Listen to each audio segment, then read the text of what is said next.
ডাক্তারের চেম্বারে এসে আমরা বসে আছি। এইদিকে গিয়েছে দিদির নাম লেখানোর জন্য। তো অনেকজন আমাদের আগেই এসে বসে আছে। তারা সবার হয়তো দাঁতে কিছু না কিছু প্রবলেম। ডাক্তার কাছে আসলে এগুলা দেখা হয়। আর এখানে শুধুই দাঁতের ডাক্তার আর শুধু দাঁতের চিকিৎসায় হয়। তো এই যে আমার সঙ্গে ৮০ বছরের বুড়ি, তার দাঁত দেখানো হবে। আর তাকে একটু একটু ভয় খাওয়াচ্ছি যে দাঁত তো আজকে উঠিয়ে নেবে।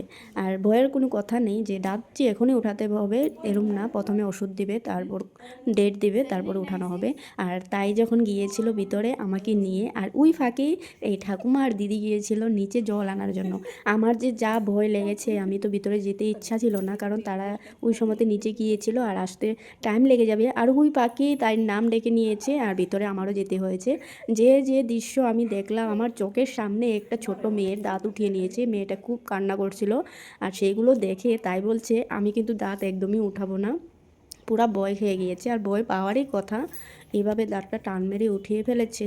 আমার যে দেখে এরকম ভয় লেগেছে। আর এই যে এখানে বসে বসে ফোন করছে দিদিকে, জলদি আয়, আমার ভয় লাগছে। ডাক্তাররে বলছে যদি তুমি দাঁত ফালাবে না তাহলে তুমি এসেছো কেন। আর বলেছে যে ওষুধ নিয়ে যাও, আবার আসতে হবে। দাঁতের যা কন্ডিশন, দাঁতটা কিন্তু ফালাতেই লাগবে।